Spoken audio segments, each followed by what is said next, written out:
Space and time were torn as a hole opened in the outskirts of an insignificant red dwarf's even less significant solar system.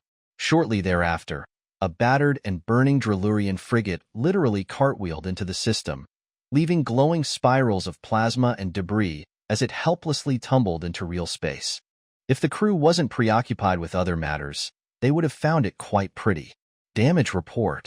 The 8-limbed, long-haired tarantula, desperately clinging to the captain's chair with all of its numerous hands, shouted. Inertial dampeners offline. A bridge officer yelled as he sprawled spread eagle against one of the walls. That part one no. The captain shouted. What about the rest? Multiple breaches on all decks. Atmospheric integrity lost over 30% of the ship. Engines offline. Weapons offline. Shields offline. Reactor offline. Artificial gravity offline. Life support. Life support is pretty good, actually. Thank the furry muff for small favors, the captain said as two of his legs lost their purchase and flailed wildly for a few moments before grabbing the railing, which promptly snapped off. Son of a worm, he shouted as he gripped the piece of metal, afraid to let go and send it careening around the badly damaged bridge. The infernal spinning started to slow, then stopped. Engineering here, a weary and pained voice transmitted. We got the spinning to stop. Thank you for the report, engineering. I wouldn't have known otherwise. The captain snarked as the voice over the comm chuckled and then coughed painfully. What I don't know is how. I could spend 15 duras telling you. Or I could. Oh, I don't know. Try to keep us from blowing up. Incidentally, this actually was Drellurian's version of military bearing. They aren't the most formal of species. I appreciate your priorities. Whoever you are you in charge? Please don't tell me you're in charge. Okay, I'm not in charge. Buet, I am the highest-ranking individual left mobile. Barely. Muff, is the chief engineer dead? You want the good news or the bad news? I need some good news. He's not dead. And the bad news? What's left of him is in a med pod. Peckerwarts. Heh, that was the last thing he said, too. The captain chuckled. That was one of the engineer's favorite curses. So, who are you, again? Petty Officer Kirk. Well, Chief Engineer, how bad is it? In one word, Petty Officer Kirk said, we're muffed. In multiple words? The reactor is toast. We're running on batteries, and we've lost the starboard bank. The main thrusters took a direct hit. The shield circuitry is crinkle. The only weapon we have left is strongly worded language and, oh, we've also lost data, so we don't know how bad it is everywhere else. I've sent most of who's left to damage control because there isn't pee we can do here. Worms. Well put, Captain. Worms. What about the hyperdrive? That actually works. But without the reactor, it's useless. Yep. How long will the batteries last? At our current load, 4 days. Bugger. If we shed everything but life support and seal off most of the ship, we can maybe get a week. Unbugger. We just might have a chance then, the captain said cheerfully. Do what you can down there, and I will contact you once we know what to unplug. You got it, Cap. It could be worse, the captain said to nobody in particular. Now, if we can get in touch with the fleet, He didn't even have to look at the communications officer. We've lost the hyperspace transmitter, haven't we? A torrent bolt went clean through it, sir. Of course it did. What do we do, sir? We try to live until we can't. First, we get this ship as stable as we can, and then, well, muffed if I know. I guess we'll put all of our sphincters together and see if we can squeeze out a... Captain, the sensor operator cried. We have contact. There is an unknown vessel in the inner asteroid belt. We have sensors? The captain asked, pleasantly surprised. Yes, sir. The muff could spare a drip for us, then? The captain chuckled. Maybe it's a friendly, or at least a neutral, computer. Yeah? On the off chance it's Zontian, come up with the absolute worst, most vile thing you can about the ship, the crew, the captain, and their dry spurt of a Primarch. At least we will be able to hurt their feelings. On it. The captain floated over to the sensor operator. Is it Zontian? I don't think so, Captain. Clench. With analytical skills like yours, you should have gone into intelligence, the captain snarked. Any idea what it is? I have absolutely no idea, sir. It doesn't match anything on record. It is very irregular, made of multiple alloys including bits of rock. Oh no, Captain. It's humans. The captain moaned. Oh, holy muff, he sang.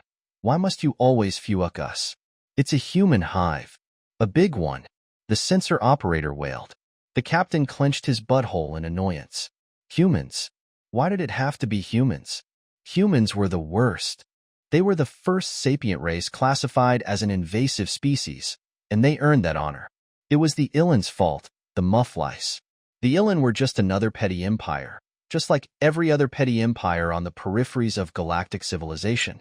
The lice would single out weaker, backward little races, usually before they even reached the stars themselves, and just roll over the poor little guys taking their system's resources and usually needlessly enslaving them. I mean, seriously, who needs captives when a couple of dozen guys can run an entire mining facility or manufacturing complex? And the only reason we have a couple of dozen guys is because we get lonely.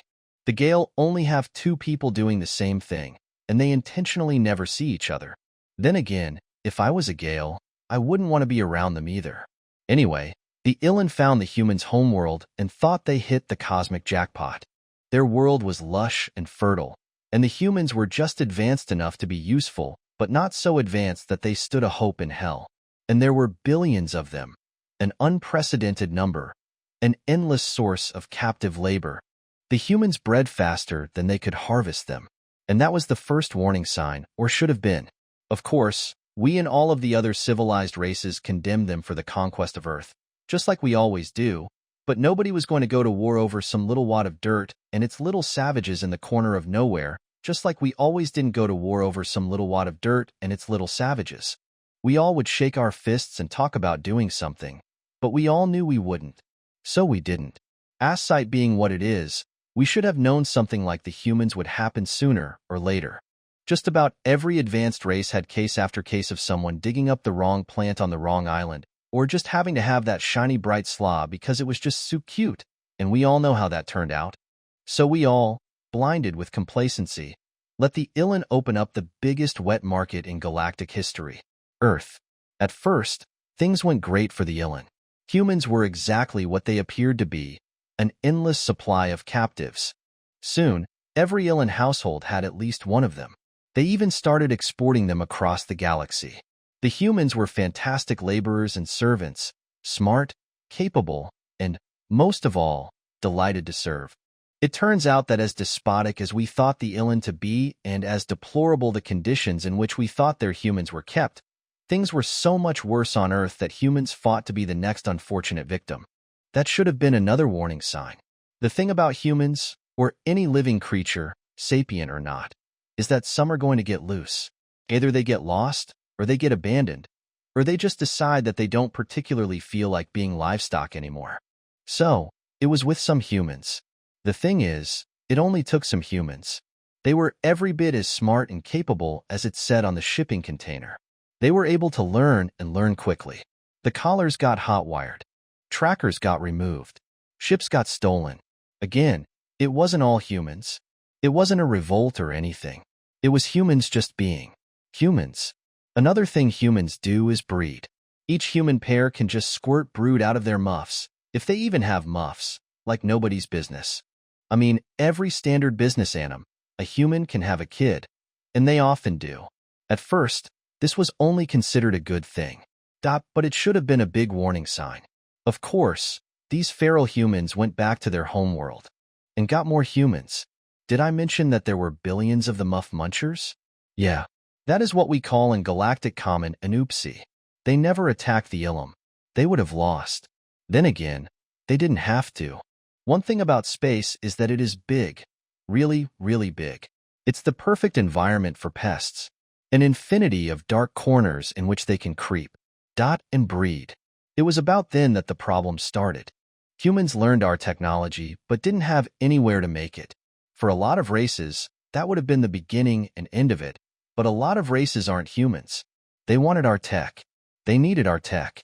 But they didn't have our tech. We, however, did. For the feral humans, the solution was obvious. Did you know that 200 years ago, there was a galaxy-wide network of portal gates, stable wormholes through which sublight ships could effortlessly traverse the stars cheaply and efficiently, moving freight and conducting commerce? Nobody knows who built them, but everybody knows what happened to them. You guessed it, humans. The muff biters stripped them, tore them apart for the tech. Most of them are now gone, the remaining few zealously guarded by very expensive guard ships. The same thing happened to any unmanned space asset. The humans needed some parts. They got some parts. They didn't care if they just broke a trans-spatial data conduit, wrecking banking in half a dozen systems. Why should they? It wasn't like they were using them. It wasn't like their paycheck just got stuck in limbo for a licking lunar. Oh, remember when I said that you could run an entire mining facility with just a couple of people? That was past tense. Now, you have to guard them. Just a couple of people could only watch helplessly as dozens, sometimes hundreds of humans just walked in and helped themselves. Automated shipping? Not anymore. Humans. And every formerly unmanned ship became just one more vector for infection. Oh, infections. We can't forget about those. Everywhere humans went, so did their muff-blistered planet. Rats, ants, cockroaches, of course, cats. Oh, they are nice enough curled up in your fur, but let those muffle-humpers get loose on your world, and you will not have a good time. And they aren't the worst thing to come from Earth. Not by a long shot. Even humans themselves pale in comparison to the new horror consuming the galaxy. Nematodes. The captain winced as he remembered the pineal epidemic that ravaged his homeworld when he was a kid. Worms. Literally, that was awful. His pucker still had scars. Oh, humans are fine with most nematodes. They are absolutely riddled with them. But let one human turd land on your world's fertile soil, and you are well and truly muffed. I could go on. The dark irony of it all is that for the Ilum, their jackpot was their ruin. Humans were their property. Therefore, legally speaking, every credit of damage inflicted by humans or anything from Earth was their responsibility. While the developed races of the galaxy might not go to war over some backwater and some savages, they will go to war to collect trillions upon trillions upon trillions of credits and judgments before someone else does. The Ilum aren't extinct, but they will be impoverished for the next 10,000 years as they labor to pay off the entire galaxy. Some believe that the humans did this on purpose, that they knew that they couldn't defeat the Ilum normally, so they unleashed the most horrific weapon in galactic history, themselves, and the rest of their scabby planet. Death worlds were a thing and had been for a long time. However, Earth was the first vermin world. It's like their great muff decided to see exactly how stinky it could become. And let me tell you, that thing reeks. The captain was wrenched from his thoughts concerning those reekers by the sensor operator yelling, "Hyperspace! We have incoming! I think it's them." Moments later, a huge wad of derelict ships, chunks of orbital stations, asteroids, and Muff knows what else appeared before them. It was huge. "Oh, sweet Muff," the sensor operator gasped. "How does it even stay together?" The tactical officer asked in astonishment. "Who knows?" the captain replied. "Human engineering is as pestilent as they are. It's not like anyone has dared to go into one of those to find out." The captain paused and rubbed his hind legs together pensively. "Do you detect any plutonium on board?" The sensor operator started to reply, but didn't have to. His face already did. "How much?" the captain asked. "Over 600 point sources," the sensor operator replied aghast. "They do love their plutonium," the captain chuckled. "Who knew banging rocks together would be so effective?" "Are they going to attack?" someone asked, more than a little terrified. "No," the captain replied grimly, "they never attack in this situation. Why would they? All they have to do is wait. It's what they do. They just float around someone like a flock of care until the lights go out. Nobody is coming. And if the muff winks at us and someone does, they will just jump away. There's a whole war that they can scavenge. I hate them so much," the tactical officer exclaimed. "Soulless monsters." In the command center of the human city-state, the Rock, the hatch opened. "Attention on deck." A burly woman bellowed. "As you were," a middle-aged man said, reaching down to pet one of the dogs who trotted up for head pats. "What's on the menu for today?" "It's the white blush, Admiral," a young man replied, a Drellurian Velan-class frigate, probably from that big battle 20 light-years away. Drellurians, Admiral Clark said as he idly picked up a chicken and stroked it. They're the tarantula-looking dudes who worship women, right? That would be them, the young man replied. The Great Muff, to be exact. Well, someone must have licked her right, the Admiral said as he looked at the ship on the main display. They are lucky to have made it this far. They call for help yet? They can't, sir. Their transmitter is slag. Convenient, he said as he idly waved off a bee. Have they figured out where the bees are coming from yet? Not yet, sir. We think they have a hive in one of the ducts somewhere. They haven't found it, though. Can never have too many bees, the Admiral smiled. He looked at the ship again. Is there anything left but scrap metal? Spare parts, maybe. How are we for parts? Well stocked, sir. We have a surplus of everything. In fact, we almost have too much. And it's a while before the next gathering, the Admiral mused. You know, I like almost as much as those guys. Let's do our good deed for the century, and we want them to win, anyhow. Hail them. It's probably a waste of time, but what the heck? Yes, Admiral. Captain, the communications officer cried. We're being hailed. Well, this can't be good, the captain replied. Computer, do you know how to properly insult a human? I don't know, the computer replied. Imply that it has bathed recently? Well, work on it, the captain replied. If strong language is all we have, then it's all we have. I'll check the archives, the computer said, but we know muff all about these worm-infested reeks. Do what you can, the captain replied and then groomed his fur. Well, let's not delay the inevitable. Put them on the main. He paused as he looked at the shattered holoscreen. Worm, just send them to my tablet. Moments later, the captain recoiled at the horrific thing confronting him. It had practically no limbs and was a furless, fleshy thing, just like one of their nematodes. And that face, muff. It made his fur stand on end. I am Admiral Clark, Naval Commander of the Rock, the thing said. Oh, muff, what was that wiggling hole in its face? Was that its mouth?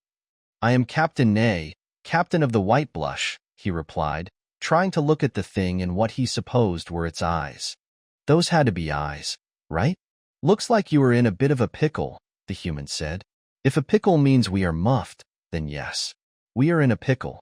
Are you calling to taunt us as you wait for our death? If so, you look especially clean. Perhaps you have washed yourself? The human bellowed, contorting the hole in its face, revealing a horrid wiggling thing inside his head.